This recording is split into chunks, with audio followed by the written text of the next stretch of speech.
The message arrived on a Tuesday morning, and it changed everything for humanity forever.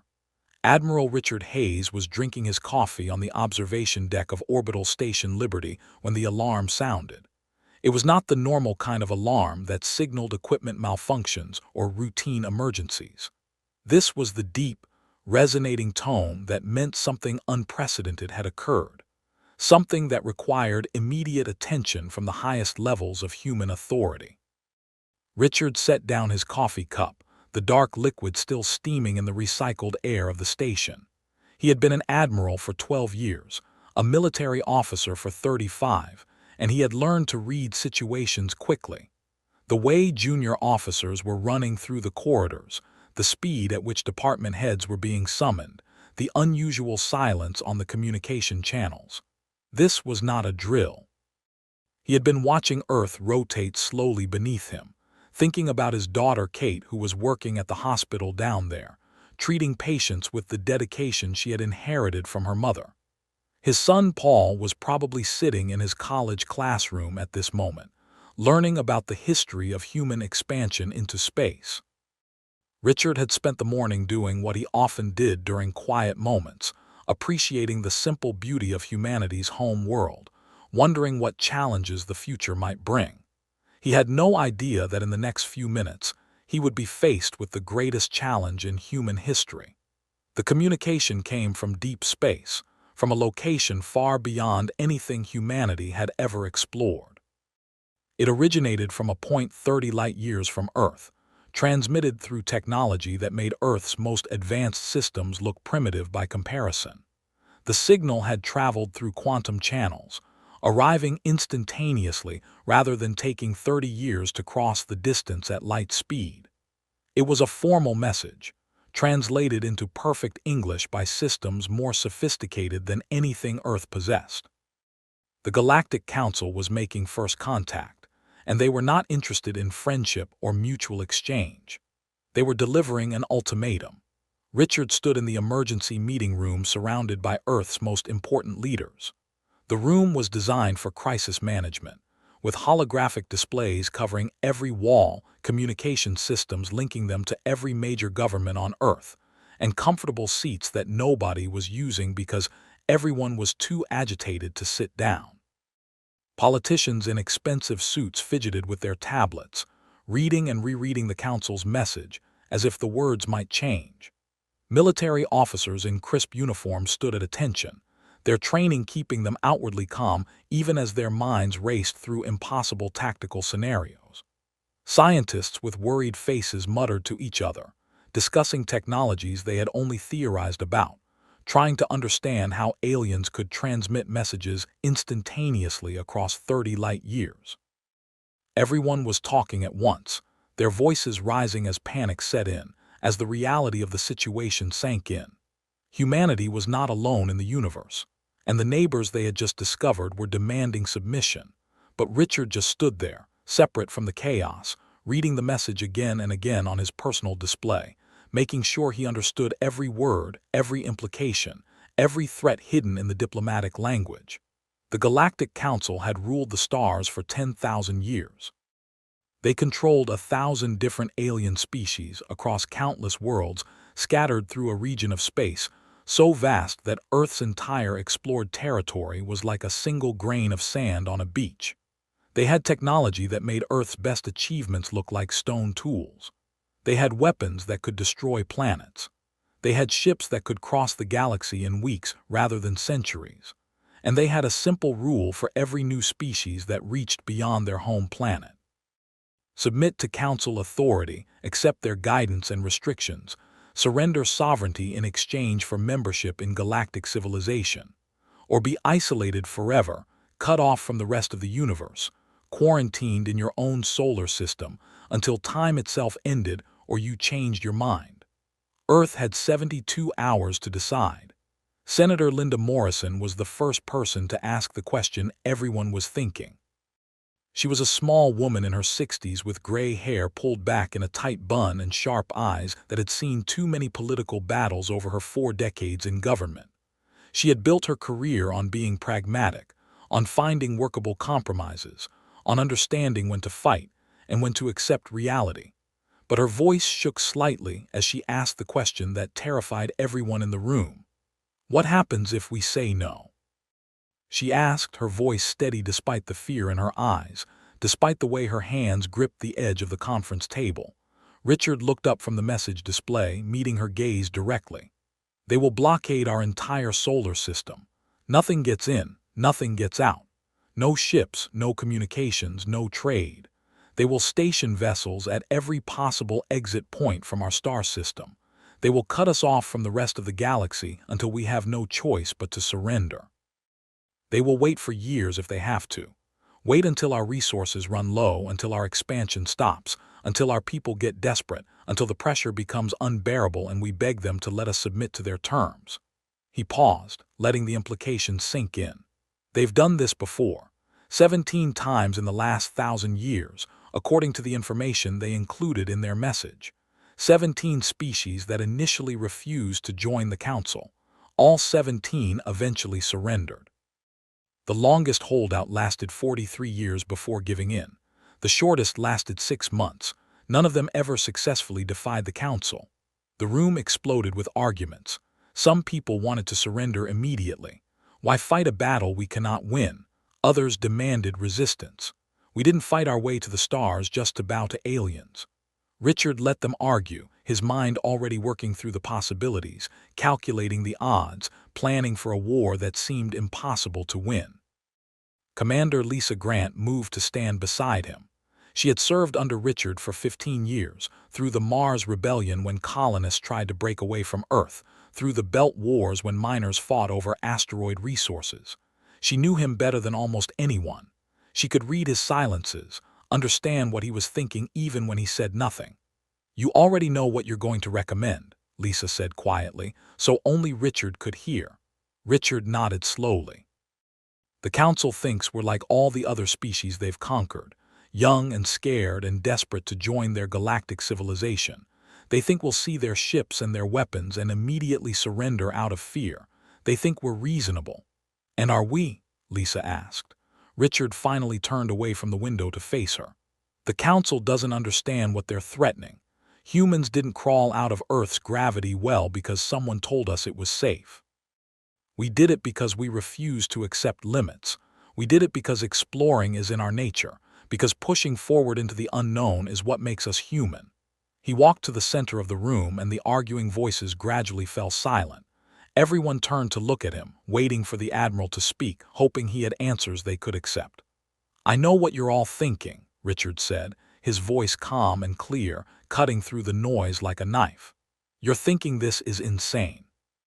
That fighting the council is suicide. That we're one small planet with less than 2 centuries of space exploration facing an empire that controls thousands of worlds and has existed for 10,000 years. You're thinking about your families, your children, your futures. About the 8 billion people on Earth who are going to bed tonight with no idea that tomorrow might be the day their species is enslaved. And you're wondering if my pride, my stubbornness, my refusal to accept reality is going to get us all killed. The room fell completely silent. Everyone was looking at Richard now, waiting for him to either give them hope or confirm their worst fears. Senator Morrison stood up slowly, her political instincts telling her this was a decisive moment. Then tell us, Admiral, give us a reason to believe we can survive this. Give us something more than defiance and pride. Give us a real plan, real odds, a real chance of winning. Because right now, what you're proposing sounds like national suicide on a planetary scale. Richard pulled up a holographic display that filled the center of the room. Images appeared showing dozens of alien species, some humanoid enough to pass for human in dim light, others so strange that looking at them made human eyes hurt. These were the species that had submitted to council rule. Civilizations that had been exploring space for centuries before Earth was even born. Advanced cultures with technologies humanity couldn't match. I've spent the last 5 years studying everything we know about the Galactic Council, Richard said, manipulating the display to show battle footage, tactical analyses, historical records. We've been receiving their public broadcasts for decades. ever since we developed radio telescopes powerful enough to detect their signals. We've been studying them, learning about them, preparing for the day when they finally noticed us. And I've learned something important. He changed the display to show a timeline of Council military actions over the past 3 centuries. The Council hasn't fought a real war in 300 years. Every species they've encountered in that time has surrendered before the fighting started. They show up with overwhelming force, they make threats, they demonstrate their superior technology, and species surrender because fighting seems pointless. The Council has become very good at intimidation, but they've forgotten what real combat means. They've forgotten what it's like to face an enemy that refuses to break, that keeps fighting even when defeat seems certain. He changed the display to show Council military tactics, battle formations, engagement protocols. Everything was standardized, predictable, based on thousands of years of refined doctrine. They rely on intimidation and superior numbers. They have bigger ships and more advanced weapons, yes, but they fight like a civilization that's forgotten what real combat means. They fight like people who expect their enemies to be reasonable, to calculate the odds and surrender when defeat is obvious. They've never faced an enemy that's willing to take impossible risks because the alternative is worse than death. President Helen Carter spoke for the first time. She was a tall woman in her 50s with tired eyes that had seen too much stress over her 3 years in office. She had been elected specifically to guide Earth through first contact with alien life, but nobody had expected first contact to come with an ultimatum. You're saying we have a chance against an empire with technology thousands of years more advanced than ours. I'm saying we have something they don't expect, Richard replied, pulling up a new set of displays. Technical schematics filled the air, showing systems and technologies that made several of the scientists in the room lean forward with interest. The Council banned certain technologies because they're too dangerous, too unpredictable, too difficult to control. Quantum drives that can manipulate space-time itself, gravity manipulation systems that can create localized black holes, weapons that operate on principles of quantum uncertainty, making them impossible to defend against using conventional shields, energy systems that draw power from vacuum fluctuations in ways that standard physics says should be impossible. He smiled, and it was not a friendly expression. It was the smile of a man who had been preparing for this moment for years. They banned these technologies thousands of years ago, after some catastrophic accident or war that convinced them such things were too dangerous for anyone to use. And every species in the Council has obeyed those bans. Every civilization has accepted the restrictions, has agreed that some knowledge is too dangerous to pursue. But we didn't know about those bans. We had no idea these technologies were forbidden. We've been developing them for decades, pushing the boundaries, taking risks that would horrify the Council, doing things they declared impossible or suicidal or both. A scientist named Dr. Patricia Collins, head of Earth's Quantum Research Division, stood up. She was in her 40s, brilliant, and had spent the last 15 years working on projects so classified that most government officials didn't know they existed. Admiral, are you saying we're going to use the quantum drive in combat? That system is barely stable in testing. The last simulation showed a 30% chance of catastrophic failure and a 70% chance of working, Richard countered, which are better odds than we'll have if we try to fight them conventionally. Doctor, the Council expects us to have weapons and defenses similar to what they encountered centuries ago when they first started expanding. Energy shields that work on known principles, missiles that travel through normal space, lasers and particle beams and nuclear warheads. They have perfect counters for all of that. Their shields can absorb energy weapons indefinitely. Their point defense can shoot down any missile we have. Their armor can withstand nuclear detonations. He gestured at the quantum drive schematics. But they don't have counters for weapons that don't travel through normal space. They can't shoot down missiles that exist in quantum superposition until the moment they detonate. They can't defend against attacks that ignore their shields because the weapons phase in and out of reality. We're not going to beat them with superior force. We're going to beat them by fighting in ways they've forgotten are possible. The debate went on for hours, but Richard could see the decision forming. Earth would refuse the Council's demands, not because they were confident of victory, but because the alternative was worse than death. Living on their knees, following alien rules, accepting limits on humanity's future. That was unacceptable. 3 days later, Richard stood on the bridge of the UESS Defiance, humanity's newest and most powerful warship.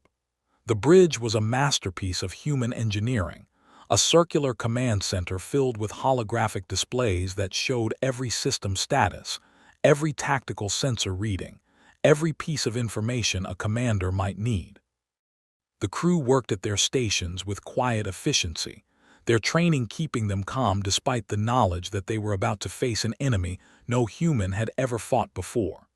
The Defiance itself was a massive vessel, over a kilometer long and built in secret over the last decade in shipyards hidden on the far side of the moon. It was equipped with every experimental technology Earth scientists had developed. Quantum drives that could bend space itself, allowing for maneuvers that violated every conventional understanding of how ships should move.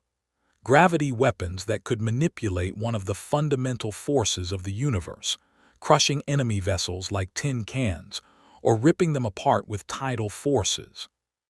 Defensive systems that operated on principles the Council had declared theoretically impossible, creating fields that could absorb and redirect energy in ways that shouldn't work according to established physics.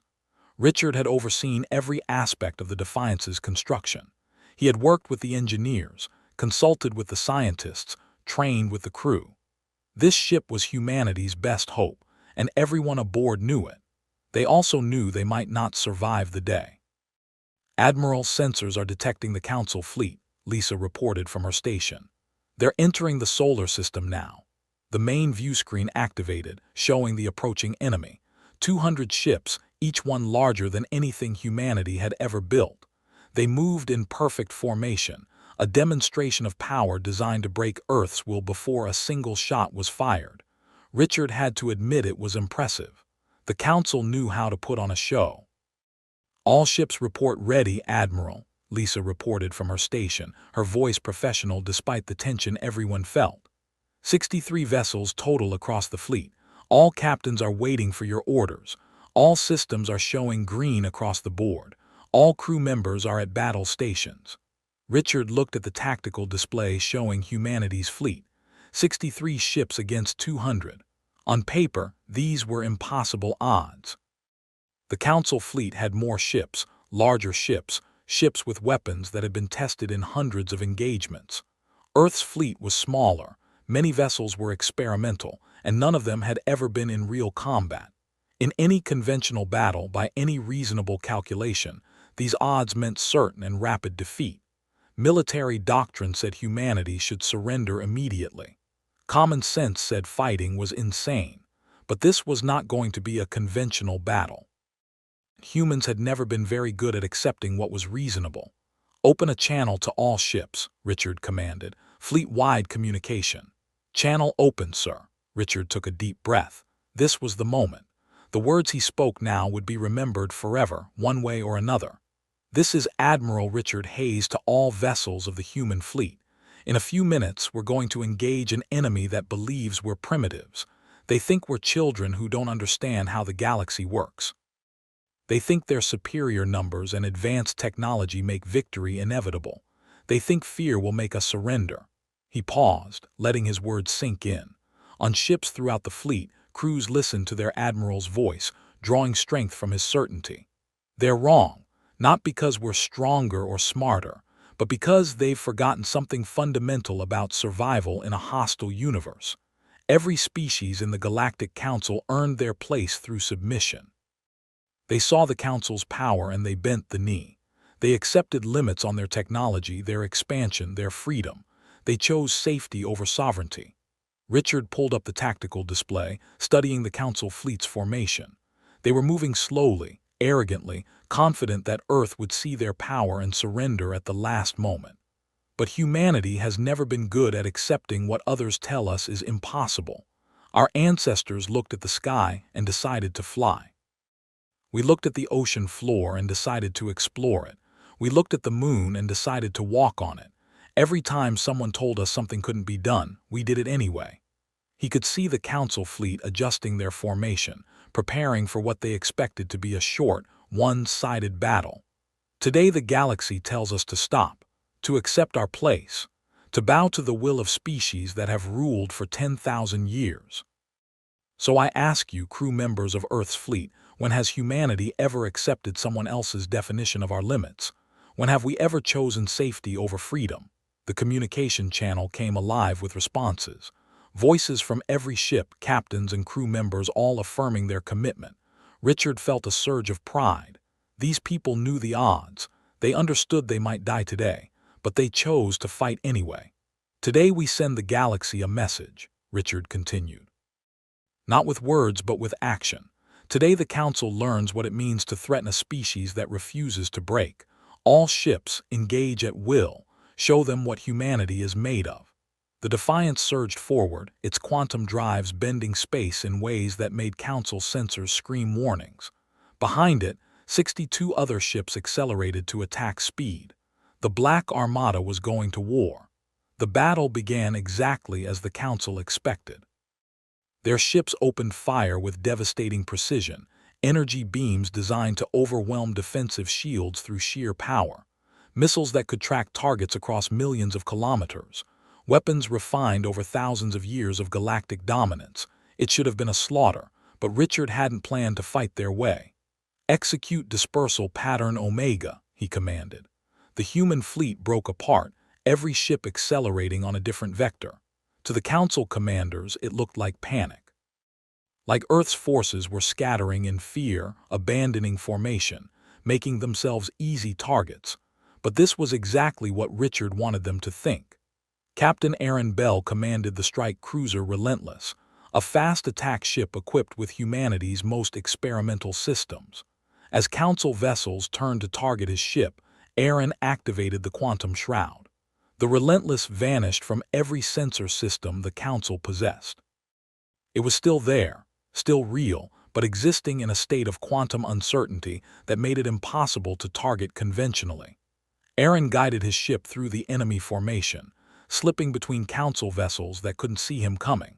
His weapons officer, Lieutenant Danny Martinez, fired quantum missiles that didn't travel through normal space.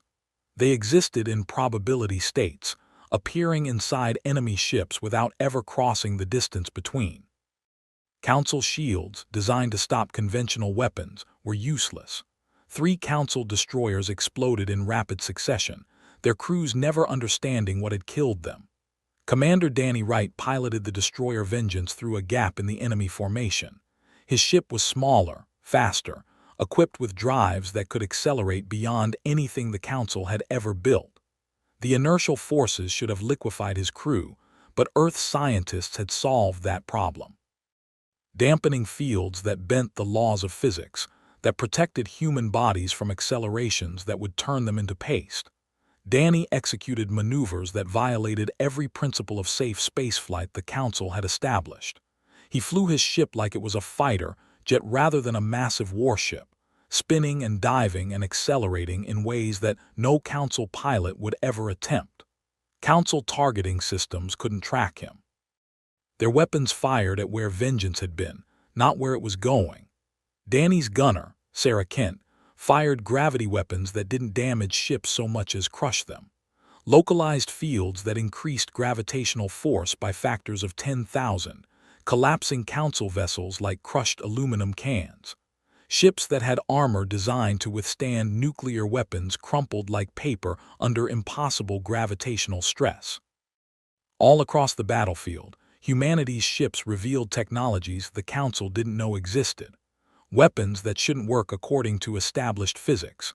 Defensive systems that violated the basic principles of how space combat was supposed to function. Earth's fleet was outnumbered 3-1, but they were fighting with tools and tactics born from a species that had never accepted the word impossible. Admiral Hayes watched the tactical display with satisfaction. The Council's perfect formation was breaking apart. Their ships were forced to scatter, to adapt to threats they'd never encountered, to fight an enemy that refused to follow the established rules of warfare. But Richard knew this was just the beginning. The Council would adjust. They would stop trying to intimidate and start fighting seriously. "Sir, incoming transmission from the Council flagship," Lisa reported. "Put it through." The view screen changed to show an alien commander. He was Vorquin, a reptilian species that served as the Council's primary military force. His scaled face was rigid with shock and anger. The Vorqua had conquered dozens of worlds before joining the Council. They understood warfare better than most Council species, which made their current confusion all the more satisfying. "Human commander," the Vorquin said, his words translated by sophisticated systems. "You are using illegal technologies, weapons banned by galactic law. These violations will increase the severity of your punishment." Richard almost laughed. "You came to my home, you threatened my world, you expected me to follow your laws. The laws exist for the stability of galactic civilization," the alien replied, his translator struggling to convey his emotional state. "Weapons like yours are dangerous. Tactics like yours create chaos. This is why they are forbidden." "Forbidden by you," Richard corrected. "You banned technologies that threatened your power. You outlawed tactics that might let weaker species defeat stronger ones. You created rules that guaranteed your dominance. Well, here's a message for your Council. Humanity didn't ask for your permission to exist, and we won't ask for your permission to defend ourselves. You want to impose your laws on us. Then you better be prepared to enforce them. Hayes out." He cut the transmission and turned to his crew. "They're going to change tactics now. No more intimidation displays. They'll commit their full strength, try to overwhelm us through sheer firepower. All ships, implement defensive formation Sigma." The human fleet regrouped, no longer scattered but arranged in a pattern that looked random to Council sensors. But it was carefully calculated. Each ship positioned to support the others, creating overlapping fields of fire and mutual defense while maintaining the mobility that was humanity's greatest advantage. The Council fleet attacked with everything they had. What followed was the most brutal combat humanity had ever experienced. Council ships died as quantum weapons found their marks, as gravity crushed their hulls, as experimental weapons that barely worked destroyed vessels designed to be indestructible. But human ships died too. The Council's weapons were powerful, their crews experienced, their numbers overwhelming. The destroyer Guardian took a direct hit from 3 Council battleships firing simultaneously. Her shields collapsed, her hull breached, her reactor destabilizing. Captain Nicole Sanders ordered evacuation, but half her crew never made it to the escape pods.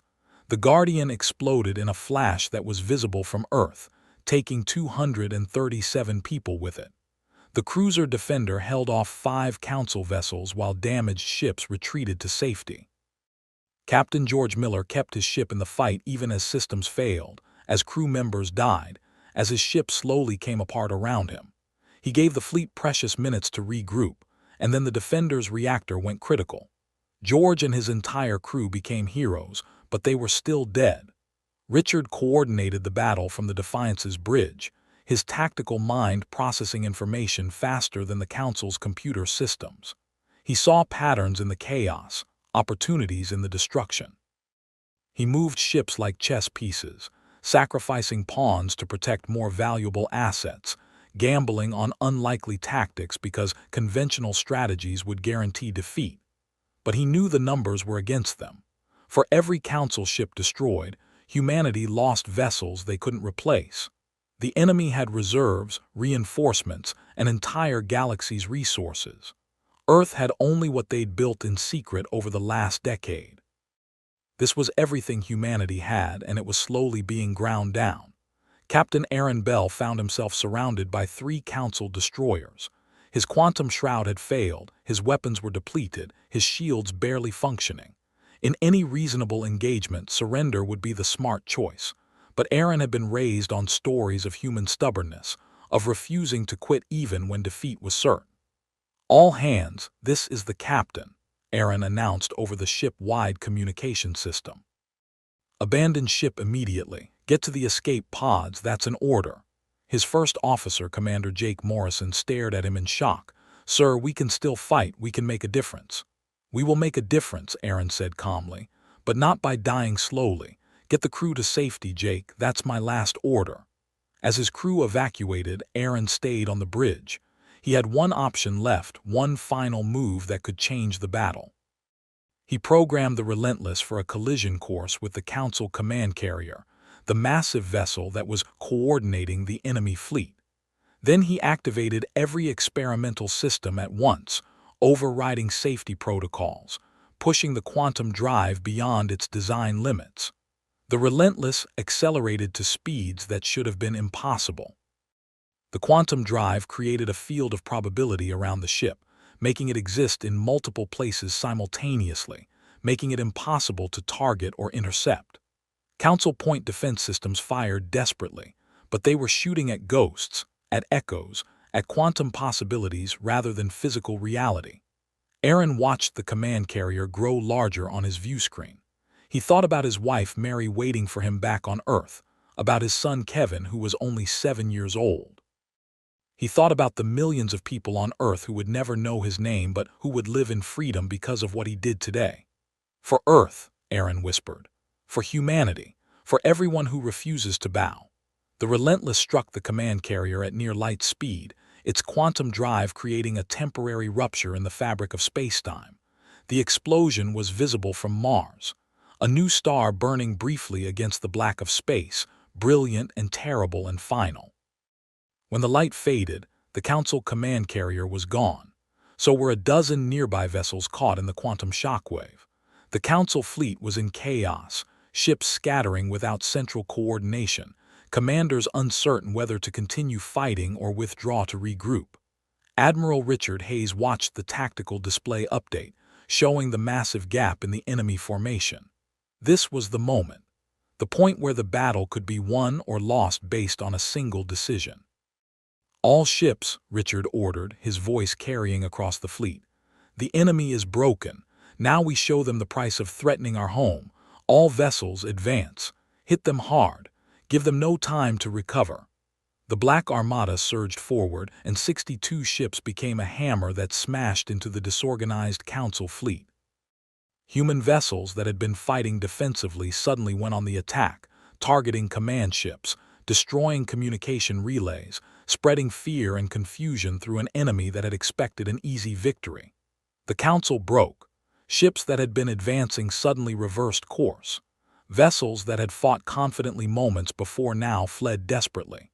The Council fleet, 200 strong just hours ago, scattered in full retreat.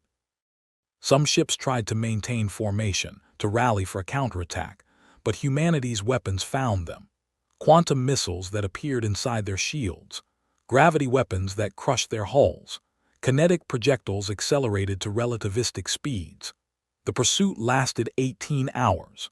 Richard drove his fleet to the edge of exhaustion, hunting down Council ships that tried to hide in the asteroid belt, destroying vessels that attempted to regroup near Jupiter. He showed no mercy because humanity couldn't afford mercy. Not yet. The galaxy needed to see that attacking Earth came with consequences too terrible to accept. By the time the last Council ship limped beyond Neptune's orbit and jumped to faster-than-light speed, the battle was over. Humanity had lost 27 vessels and more than 8,000 crew members. People with families, with dreams, with futures that ended in the cold vacuum of space. The memorial services would take weeks. The grief would last forever, but the Council had lost over 150 ships, including their command carrier, their senior officers, their reputation for invincibility. It was the worst military defeat in Council history, a defeat that would echo across the galaxy, that would make every species under Council rule wonder if submission was really necessary. Richard stood on the observation deck of the Defiance, watching Earth slowly rotate beneath him. The planet looked the same as it had before the battle, blue and white and beautiful, but everything had changed. Humanity had stood against an empire that ruled thousands of worlds, and humanity had won. Lisa found him there, exhausted but alive, staring at the world they just saved. "The casualty reports are final," she said quietly. 8,317 dead, Another 4,000 wounded. We lost some good people today, Richard. I know, Richard replied. I knew some of them personally. Aaron Bell was at my daughter's wedding. Nicole Sanders saved my life during the Mars Rebellion. George Miller was going to retire next year, spend time with his grandchildren. He paused. They died so billions could live free. That's not a trade I wanted to make, but it's the one we had. The council is requesting negotiations, Lisa continued. They're offering terms.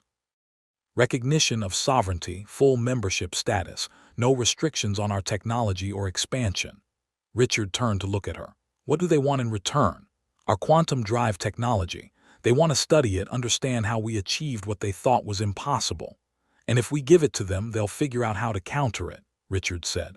Within a few years, our advantage disappears. We'll be just another species in their empire, special only because we fought before we surrendered. So what do?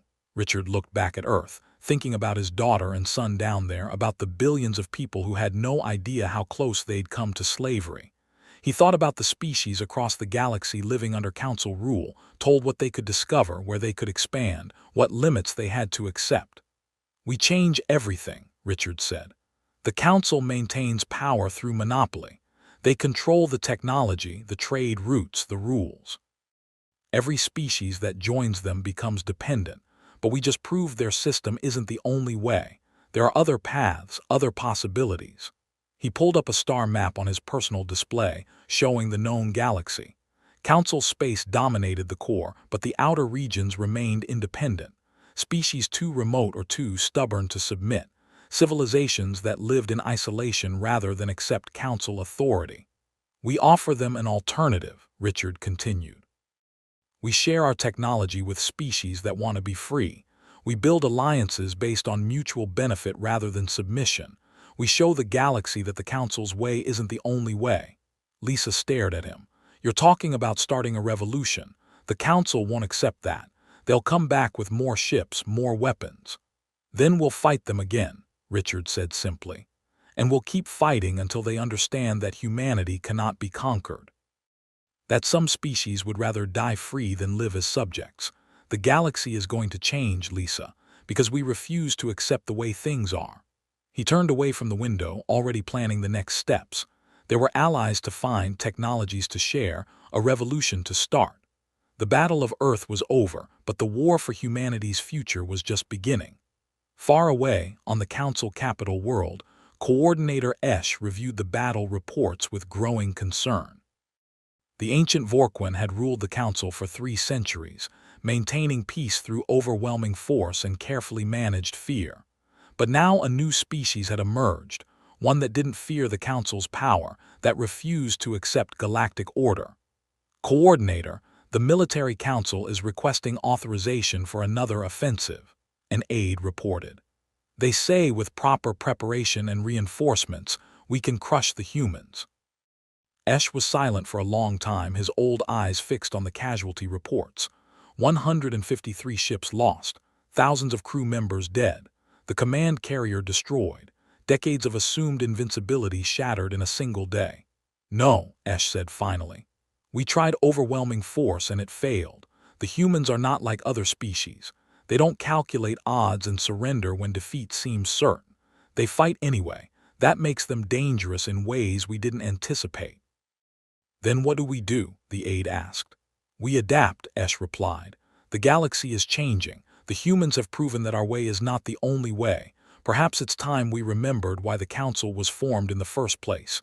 To protect civilization, not to control it. Let the humans have their freedom for now. Let them make their alliances, and we will watch and learn from what happens next. The aide looked uncertain but nodded. The Council would not attack again, at least not immediately. Earth had bought itself time. How humanity used that time would determine the future of the entire galaxy.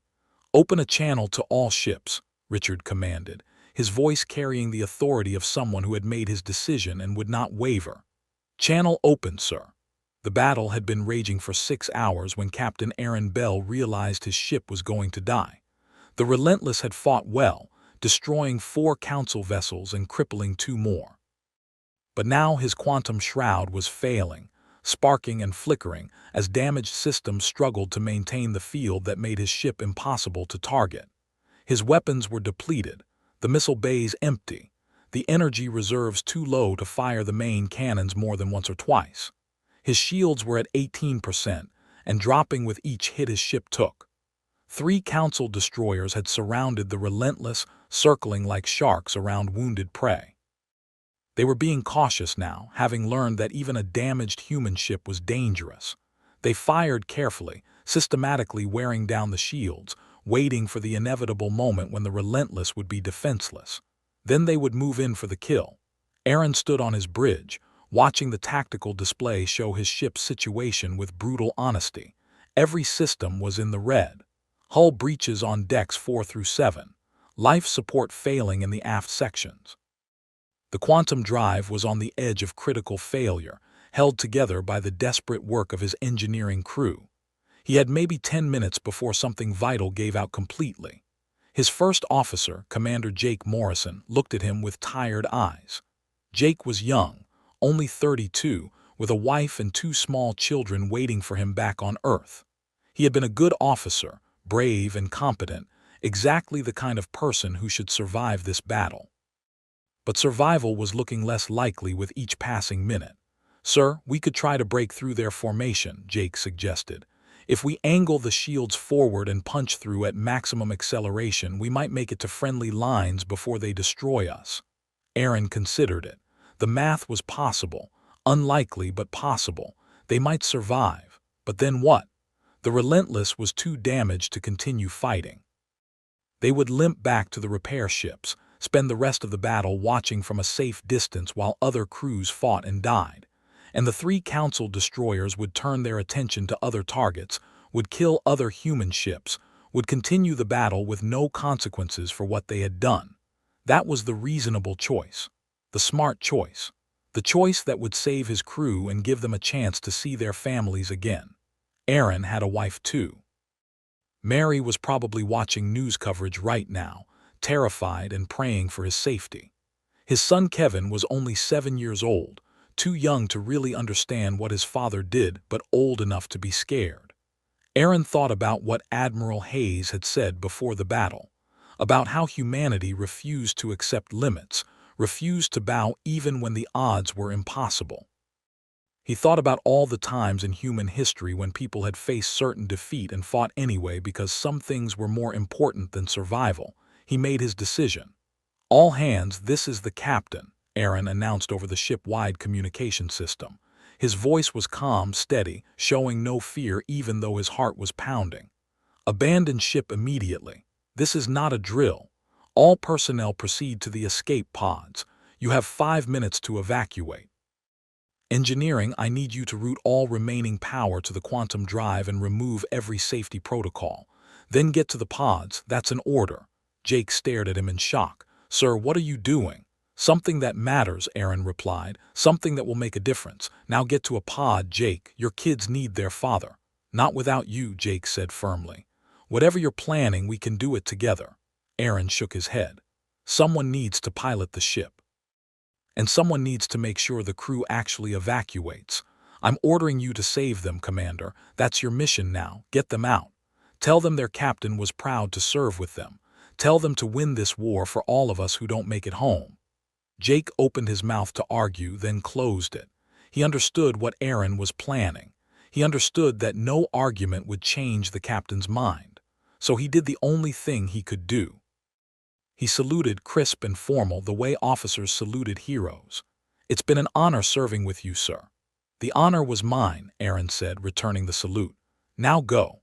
Jake left the bridge, gathering crew members as he went, making sure everyone reached the escape pods. Aaron watched the internal monitors, seeing his people running through corridors, helping the injured, carrying those who couldn't walk. They were good people. The best humanity had to offer. They deserved to survive this day. The evacuation took 4 minutes. Aaron watched the escape pods launch, small metal spheres shooting away from the Relentless, protected by emergency shields, broadcasting distress signals. The Council ships ignored them. The Council had rules about escape pods, about not killing helpless enemies. Aaron was grateful for that. His crew would be picked up, would become prisoners of war, would eventually be returned to Earth when this was all over. They would live. When the last pod cleared the ship, Aaron was alone. Just him and a dying vessel, and 3 enemy destroyers that thought they had won. He sat in the captain's chair and pulled up the helm controls. The ship was barely responding, systems failing one after another, but the quantum drive was still online. His engineering team had done their job perfectly. Every bit of remaining power was feeding into the drive, building up energy far beyond what the system was designed to handle. Aaron looked at the tactical display showing the entire battlefield. Dozens of human ships fighting hundreds of Council vessels. The battle was brutal, chaotic, unlike anything the Council had experienced in centuries. But humanity was losing, slowly, steadily, inexorably losing. The numbers were just too uneven. For every Council ship destroyed, Earth lost precious vessels it couldn't replace. Then Aaron saw it.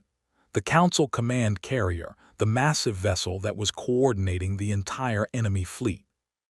It was staying back from the main battle, protected by a screen of smaller ships, directing the attack with communications that humanity couldn't jam. As long as that ship survived, the Council fleet would fight with perfect coordination. But if it was destroyed, the enemy would fall into chaos. It was positioned too far away for any human ship to reach it through the defensive screen. Missiles would be shot down long before they arrived. Energy weapons couldn't penetrate that many overlapping shields. A conventional attack was impossible, but Aaron wasn't planning a conventional attack. He programmed the Relentless for a collision course, plotting a path that would take him through the Council defensive formation and directly into the command carrier. Then he activated the quantum drive at maximum power, feeding it so much energy that the containment fields began to fail. Alarms screamed throughout the empty ship. Warning lights flashed red. The computer voice kept repeating that catastrophic failure was imminent. Aaron ignored it all. He pushed the drive harder, demanding performance far beyond what it was designed to give. The Relentless began to accelerate, faster and faster, building to speeds that should have been impossible. Space itself bent around the ship as the quantum drive created a field of warped reality. The Council destroyers that had been circling the Relentless tried to intercept, but Aaron was already moving too fast. They fired their weapons at where his ship had been, not where it was going. He shot through their formation like a bullet, the quantum field making the Relentless impossible to track or target. Ahead, the Council defensive screen detected the approaching threat. Point defense systems activated, filling space with energy beams and explosive shells. Dozens of weapons fired simultaneously, creating a wall of destruction that nothing should be able to penetrate. The Relentless flew through it all, the quantum field causing most attacks to simply pass through empty space where the ship existed in probability but not in reality. A few shots connected, tearing armor, causing explosions along the hull, but the ship kept going. Aaron held the course steady, his hands locked on the controls, his eyes fixed on the command carrier growing larger and larger on his view screen. He thought about Mary and Kevin one last time. He hoped they would understand. He hoped they would be proud. The Relentless struck the Council command carrier at near light speed. The quantum drive, already unstable and overloaded, created a massive rupture in space-time at the moment of impact. The explosion was visible from Mars, a brilliant flash of light that outshone the sun for 3 full seconds. The command carrier simply ceased to exist, vaporized in an instant. A dozen nearby Council ships were caught in the quantum shockwave, their hulls crushed by impossible gravitational forces, their systems overloaded by energy that existed in multiple dimensions simultaneously. Captain Aaron Bell died instantly, his body converted to pure energy in the same moment his ship was destroyed. But his sacrifice changed everything. On the bridge of the Defiance, Admiral Richard Hayes watched the tactical display update.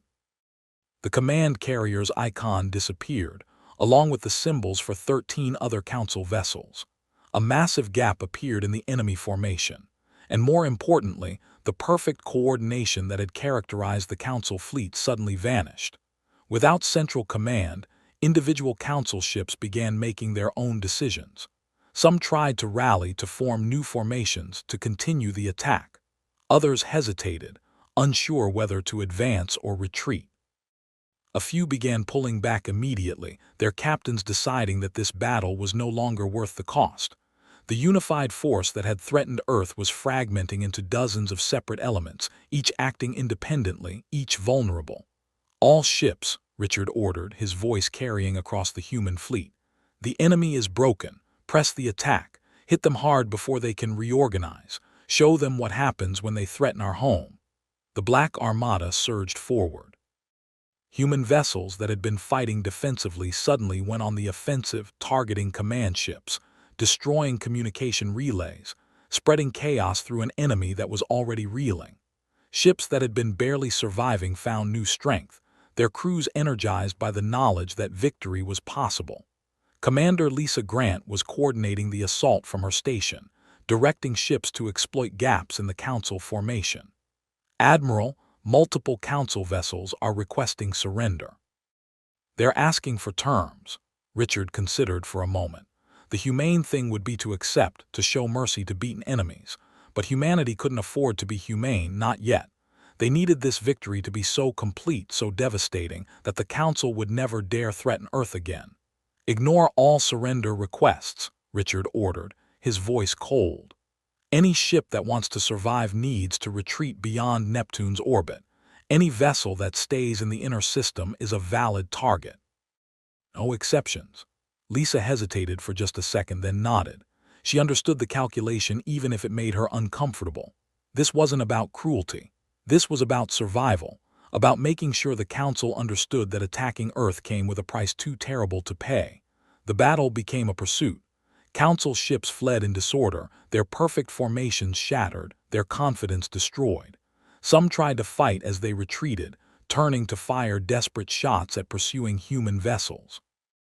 Others simply ran, pushing their drives to maximum speed, abandoning slower ships to their fate. The retreat turned into a rout. Captain Nicole Sanders commanded the destroyer Phoenix, one of humanity's faster ships. She pursued a Council cruiser that was trying to reach the outer system, its crew broadcasting distress signals that Nicole's communications officer kept muting. The cruiser was larger than the Phoenix, better armed and armored, but it was also damaged and fleeing rather than fighting. "Target their engines," Nicole ordered. "Full spread of missiles. I want that ship crippled." Her weapons officer, Lieutenant Robert Chen, launched the attack. Quantum missiles phased in and out of reality, appearing inside the Council ship's shield perimeter, detonating against the engine compartments.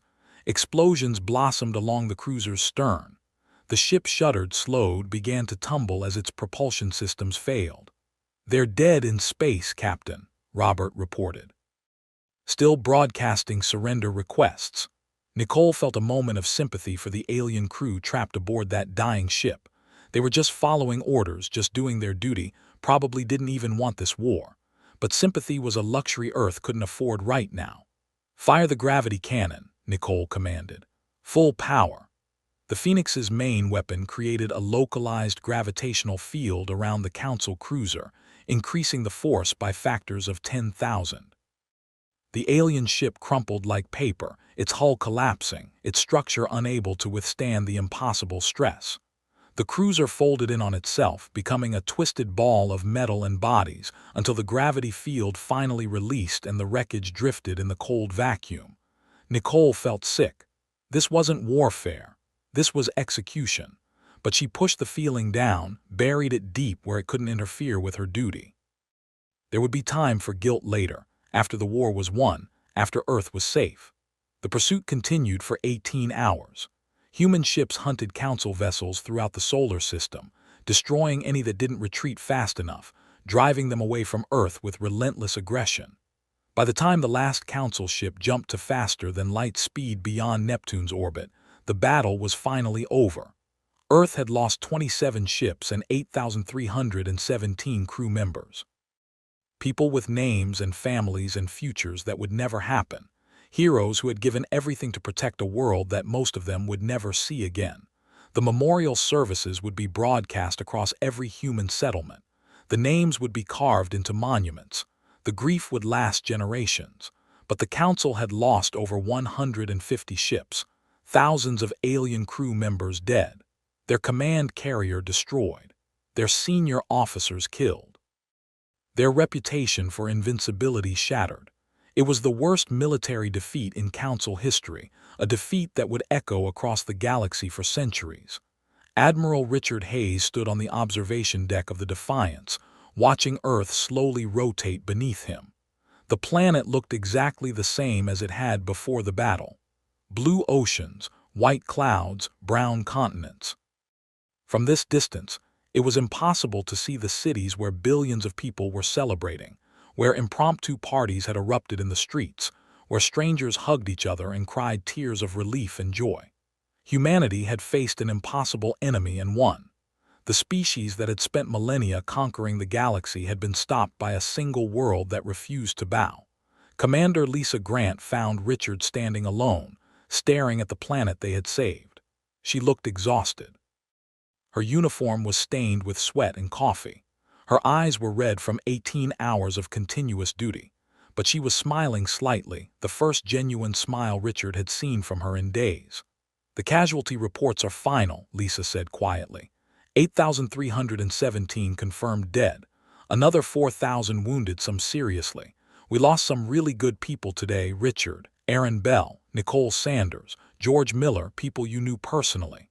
Richard nodded slowly. "Aaron was at my daughter's wedding 3 years ago. Gave a toast about how marriage was like deep space exploration. You never knew what you'd find, but the journey was always worth it. Made everyone laugh. Nicole saved my life during the Mars Rebellion, pulled me out of a damaged ship seconds before it exploded. George was planning to retire next year, wanted to spend time with his grandchildren." He paused, his voice thick with emotion. "They died so billions could live free. That's not a trade I wanted to make. That's not a choice anyone should have to face, but it's the one we had. And I truly hope that their sacrifice meant something." "It did," Lisa assured him. "The Council is requesting negotiations. They're backing down, Richard. They're actually backing down. They're offering recognition of Earth's sovereignty, full membership in galactic society with no restrictions on our technology or expansion." Richard turned to look at her, his expression thoughtful. "Do they want in return? Access to our quantum drive technology. They want to study it, understand how we achieved what they thought was impossible. They're also requesting detailed information about our gravity weapons and our defensive systems." Richard laughed, a short, bitter sound. "Of course they do. And if we give them that information, within 5 years they'll have developed counters for everything we used against them. Within 10 years, our technological advantage disappears completely. We'll be just another species in their empire, remembered only as the ones who fought before they eventually surrendered." Lisa frowned. "So what do we tell them?" "We tell them no," Richard said simply.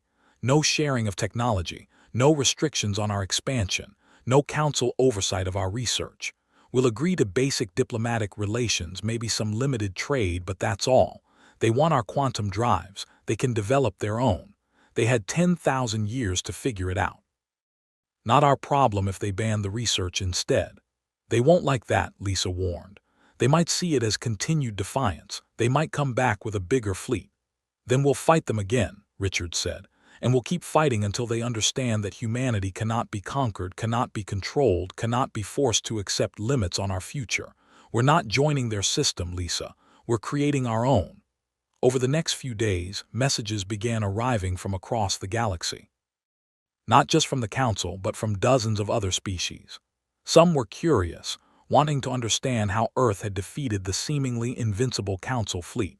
Others were fearful, worried about what humanity's victory meant for galactic stability.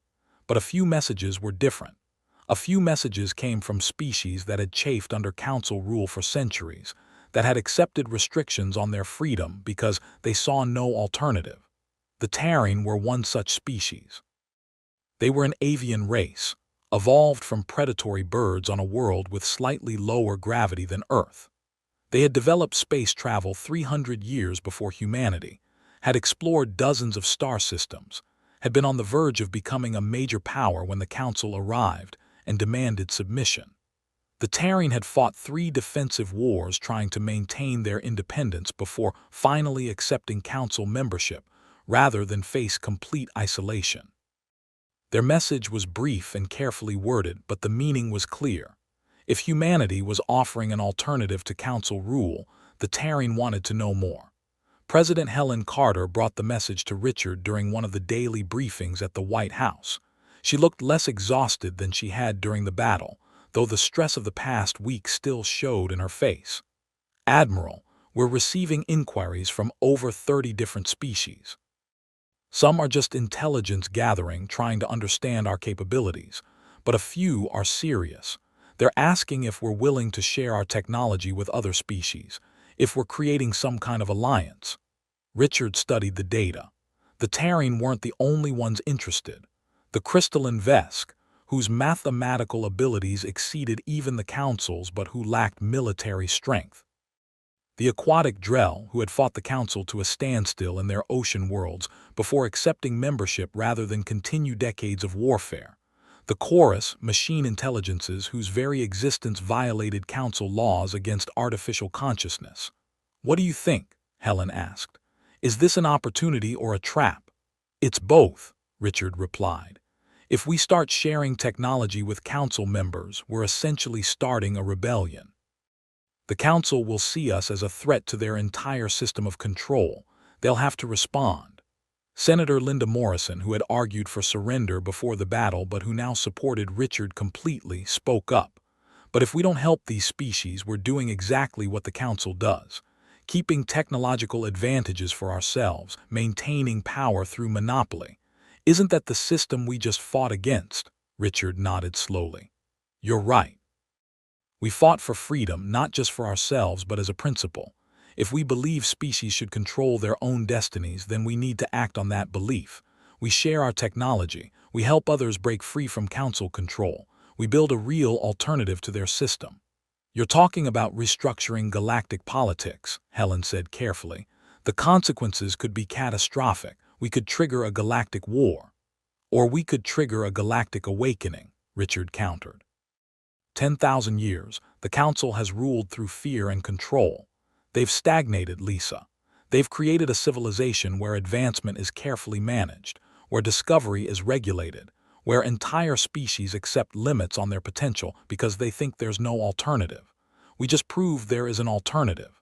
Now we need to show the rest of the galaxy what freedom actually means. The decision was made. Earth would share its technology with species that wanted to break free from Council rule.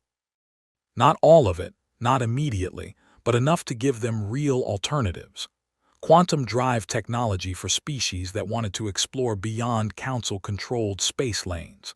Gravity weapons for those who needed to defend themselves. Defensive systems that worked on principles the Council had banned. Captain Nicole Sanders was given command of a new vessel, the diplomatic ship Unity. Her mission was to travel to the fringe worlds, the region of space where independent civilizations had resisted Council integration through isolation and stubborn defense.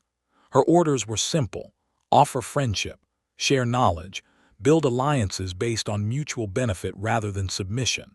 Nicole arrived at the Terran home world 3 months after the Battle of Earth. The approach was tense. The Terran had defended their system against Council attacks 3 times in the past 2 centuries. Their asteroid belt was filled with hidden weapons platforms. Their orbital space was patrolled by ships designed for defensive combat. They were paranoid, suspicious, quick to shoot first and ask questions later. But they had agreed to meet with humanity. That was something. Nicole was escorted to the surface by a squadron of Terran fighters that could have destroyed the Unity in seconds if they chose. She tried not to think about that as she descended through the atmosphere, watching the alien world grow larger.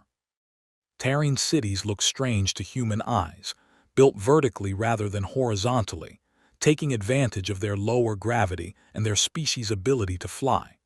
Massive towers reached kilometers into the sky, connected by bridges and cables, surrounded by open air where Terran citizens soared between buildings on powerful wings.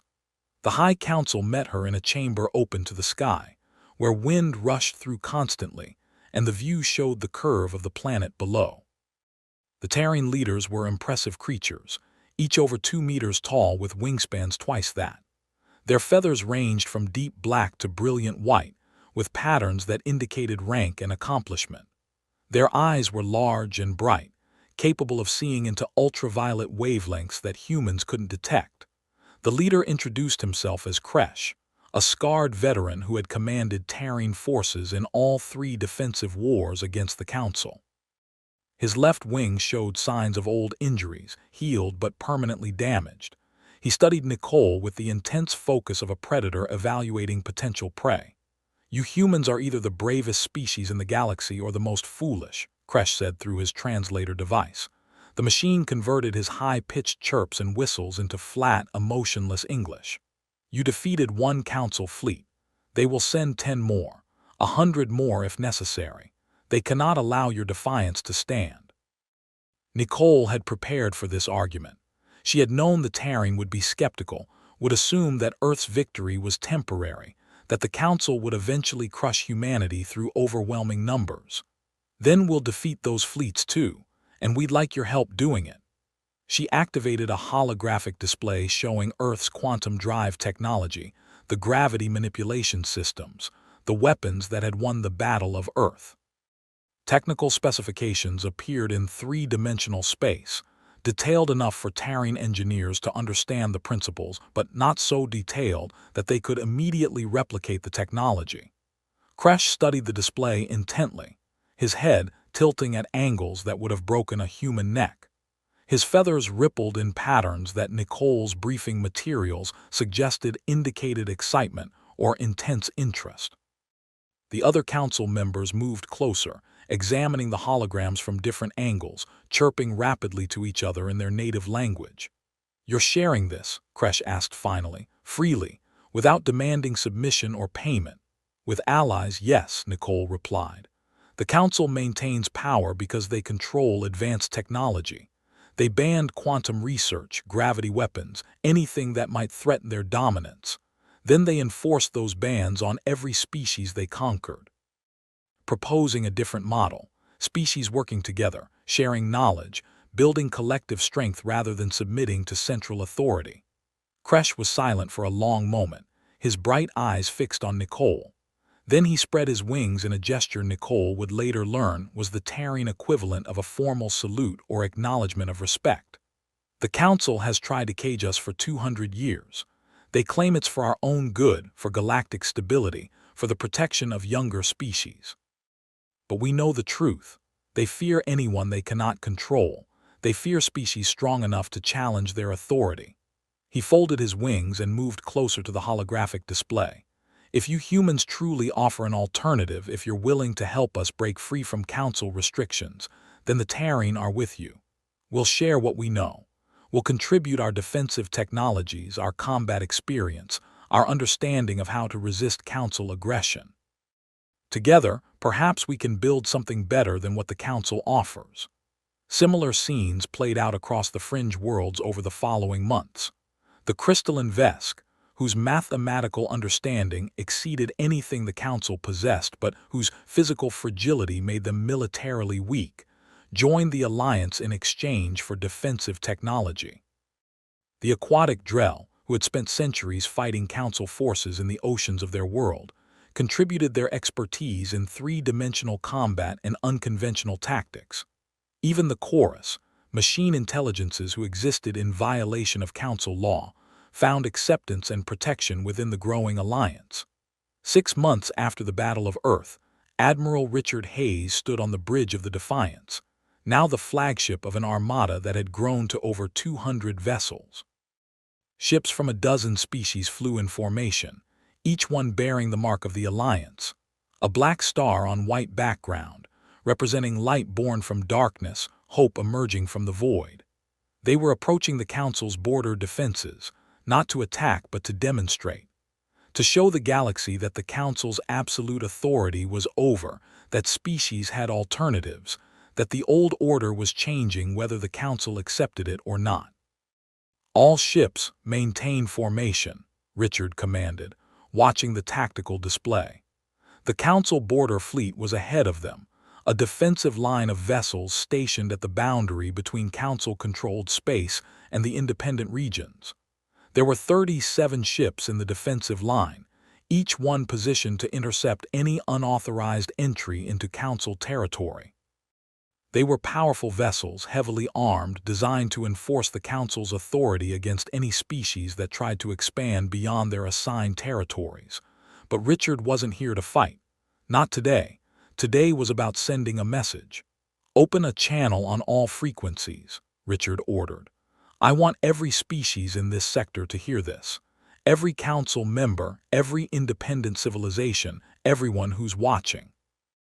Lisa activated the communications array, broadcasting Richard's words across a vast region of space using every wavelength, every frequency, every communication protocol humanity had learned from studying galactic transmissions.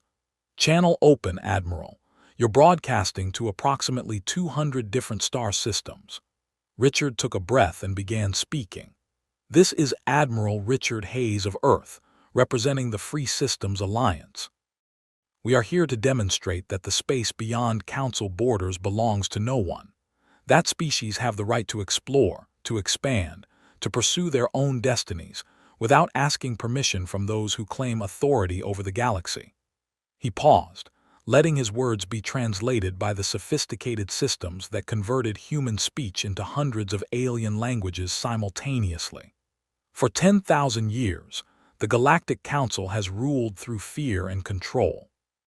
They have told species where they can go, what they can discover, what technologies they can develop.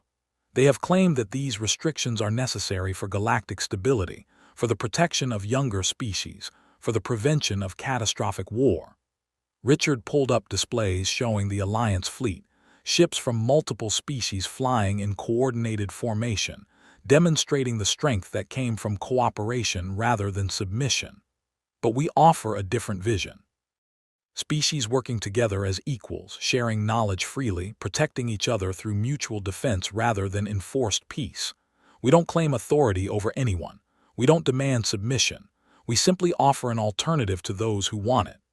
The Council border fleet was responding, moving into defensive formations, activating weapon systems, broadcasting warnings that the Alliance was violating Council space and must withdraw immediately. But they weren't attacking. They couldn't. The Alliance fleet was too large, too diverse, equipped with technologies the Council still didn't fully understand. To engage would risk another devastating defeat. "Any species that wishes to join the Free Systems Alliance is welcome," Richard continued. "Any civilization that wants to remain neutral has our respect. We're not trying to conquer or control anyone. We're simply demonstrating that the Council's way is not the only way. That freedom is possible. That species can choose their own paths without fear of isolation or punishment." He gestured to his communications officer to cut the broadcast. The message had been delivered. Now they would see how the galaxy responded. The Council's response came 3 days later, not in the form of military action but through diplomatic channels. They requested a formal summit, a meeting between Council leadership and representatives from the Free Systems Alliance. It was unprecedented. The Council had never negotiated with anyone as equals before. They had always dictated terms, imposed conditions, demanded compliance. But things had changed. The Battle of Earth had shattered their reputation for invincibility. The growing alliance had demonstrated that alternatives to Council rule were possible, and dozens of Council member species were now watching carefully, wondering if they too might have other options. The summit was held on a neutral station, an ancient facility maintained by the Keepers, an elder species that predated even the Council's formation. The station drifted in deep space between territories, a place where different civilizations could meet without either side having home advantage. It was old beyond measure, its corridors showing signs of technologies long forgotten, its systems maintained by automated processes that nobody fully understood anymore. Richard led the human delegation, accompanied by representatives from each Alliance species. Kresh came for the Terran, his scarred wings folded carefully to fit through corridors designed for wingless species. The Vesk sent a delegation of their crystalline philosophers, beings whose bodies were composed of living minerals that refracted light in beautiful patterns. The Drell arrived in specialized water-filled suits that allowed them to participate in the air-breathing environment. Even the chorus sent representatives, machine minds housed in mobile platforms, their presence a direct challenge to council laws. The council's supreme coordinator was an ancient Vorquin named Esh, whose scales had faded to silver with extreme age.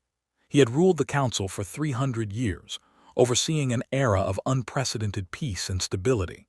His eyes were old and tired, carrying the weight of centuries of decisions that had shaped galactic civilization. He studied the Alliance delegation with an expression that human observers found difficult to read on reptilian features. "You have upset the order of the galaxy," Esh said, his voice deep and resonant even through the translator. "Species are refusing our guidance. Technologies we banned for good reason are spreading unchecked across the fringe. Civilizations that accepted our authority for centuries are now questioning whether they need us at all. Do you understand what you've unleashed?" Richard met the ancient alien's gaze without flinching. Freedom, the right of every species to determine its own path, to make its own choices, to accept its own consequences. You call it chaos, we call it sovereignty. Kresh stepped forward, his talons clicking on the station's metal floor. "The Council claims to maintain peace, but it's the peace of submission. You crushed our independence and called it civilization. You restricted our growth and called it protection. You told us what we could discover and called it guidance. We choose humanity's chaos over your order." Other Alliance representatives voiced similar sentiments. The Vesk spoke of mathematical discoveries forbidden under Council law, breakthroughs in understanding reality that the Council had suppressed because they might lead to dangerous applications. The Drell described technologies that could have saved millions of lives on their world, but which remained undeveloped because Council regulations prohibited the necessary research. The chorus simply stated their existence, standing before the Council as proof that machine consciousness was possible and not inherently dangerous, despite thousands of years of Council doctrine claiming otherwise. Coordinator Esh listened to it all, his ancient eyes reflecting emotions that were difficult for non-Vorquins to interpret. When everyone had spoken, he was silent for a long time, seeming to wrestle with thoughts that carried the weight of millennia. Finally, he spoke, his voice heavy with something that might have been sadness or regret.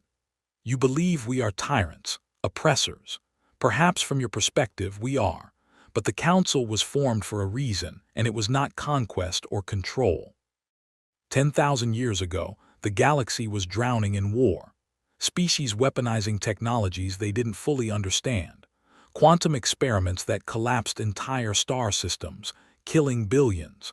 Artificial intelligences that consumed worlds, converting all matter into computational substrate. Gravity weapons that tore planets apart. The galaxy was destroying itself through unrestricted technological development." He gestured at displays showing ancient records, images of devastated worlds, civilizations that had annihilated themselves through misuse of advanced technology. "We saw species after species achieve remarkable breakthroughs only to destroy themselves within generations.